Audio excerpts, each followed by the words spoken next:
Hey everyone, and welcome back to the channel. If you've ever dreamed of a European adventure but the thought of hopping between airports, dealing with security lines, and paying for baggage fees makes your head spin, then this video is for you. Today, we're diving deep into the most scenic, relaxing, and surprisingly simple way to explore the continent, by train. Forget the stress of flying. We're going to turn your travel time into one of the best parts of your vacation. By the end of this video, you'll know exactly how to navigate Europe's incredible rail network like a seasoned pro. We'll cover everything from finding the best schedules and choosing the right tickets to saving money and packing smart. So, grab a coffee, get comfortable, and let's get ready to plan the ultimate European train journey. First things first, let's talk about planning and booking. This might seem like the most daunting part, but I promise it's easier than it looks. Your best friend in this process will be a reliable train booking app or website. My personal favorites are Trainline and Omio. They are fantastic because they consolidate schedules and prices from nearly all of Europe's national rail companies into one place. You can see your entire journey, even if it crosses multiple countries,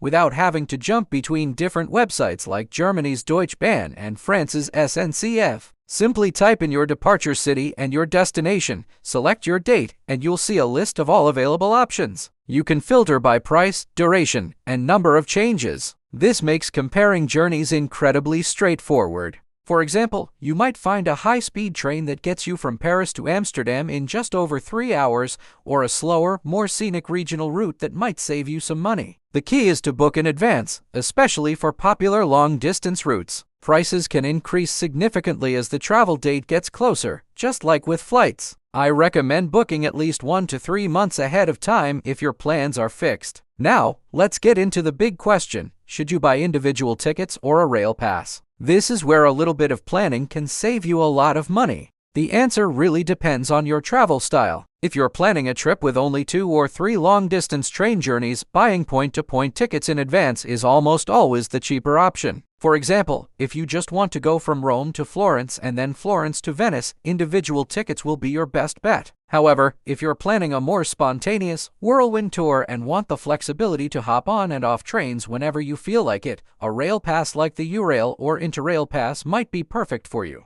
Eurail passes are for non-European residents, while Interrail is for European residents. These passes come in various forms. You can get a pass for a single country, a selection of countries, or the Global Pass, which covers over 30 countries. You can also choose between a continuous pass valid for a set number of consecutive days or a flexi pass which gives you a certain number of travel days within a specific period, like 10 days of travel within a month. This is ideal for those who want to spend a few days in each city before moving on. To figure out what's best for you, do a quick calculation. Roughly map out your desired route, check the prices of individual tickets on an app like Trainline, and compare that total cost to the price of the rail pass that fits your itinerary. Don't forget that even with a pass, many high-speed and overnight trains require a separate seat reservation for a small fee, so factor that into your budget. Alright, let's talk about saving some cash. Traveling by train can be very budget-friendly if you know the tricks. As I mentioned, booking early is the #1 rule.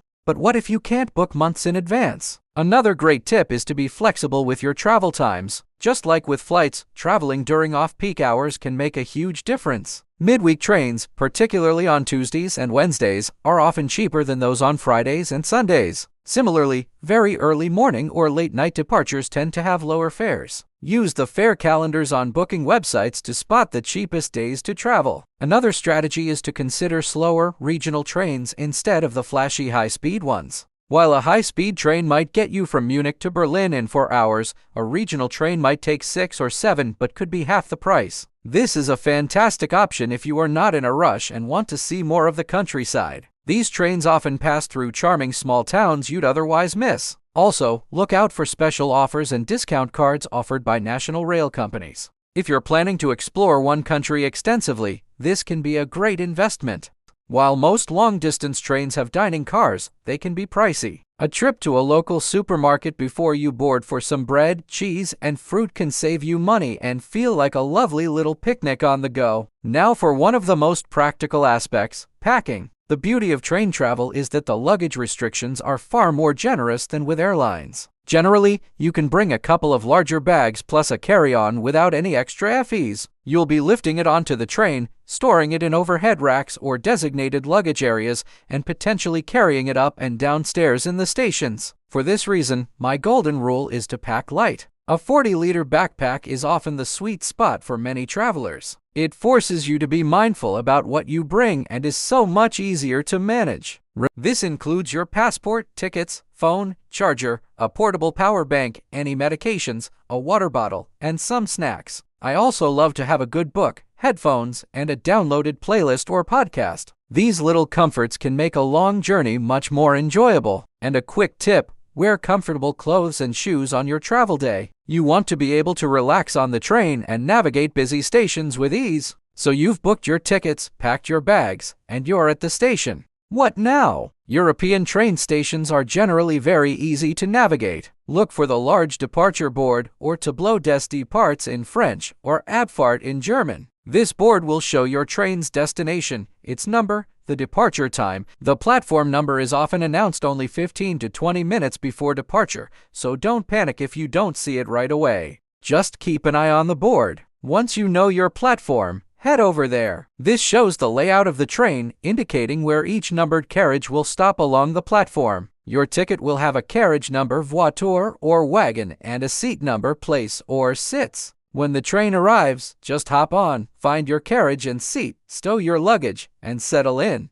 And don't forget to have your ticket ready for the conductor, who will come around to check it during the journey. Finally, let's talk about making the journey part of the adventure. This is truly what makes train travel so special. Unlike being stuck in a metal tube at 30,000 feet, a train journey offers a constantly changing window onto the world. Embrace this. Don't just put your headphones on and stare at your phone for the entire trip. Strike up a conversation with the person sitting next to you. You might get some amazing local tips or even make a new friend. On some scenic routes, like those through Switzerland or Scotland, the journey itself is the main attraction. The Bernina Express from Switzerland to Italy, for example, is a UNESCO World Heritage Site and is one of the most breathtaking train rides on the planet. Treat the train not just as transport, but as an experience. Walk to the dining car for a coffee or a meal. It's this slower, more mindful pace of travel that allows you to truly connect with the places you're visiting. It's a completely different way to travel, and I can't recommend it enough. So there you have it, your complete guide to conquering Europe by train. It's all about a little bit of planning with the right apps, making a smart choice between single tickets and a rail pass, packing light so you can stay mobile, and most importantly, embracing the journey itself as a core part of your European experience. Traveling by train is efficient, eco-friendly, and offers a front row seat to the incredible diversity of the European landscape. You arrive in the heart of the city, ready to explore. I hope these tips have demystified the process and inspired you to book your own rail adventure. It's a truly wonderful way to see the world. If you found this video helpful, please give it a thumbs up and don't forget to subscribe to the channel for more travel tips and guides. I'd also love to hear about your own train travel experiences or any questions you have, so please drop them in the comments below.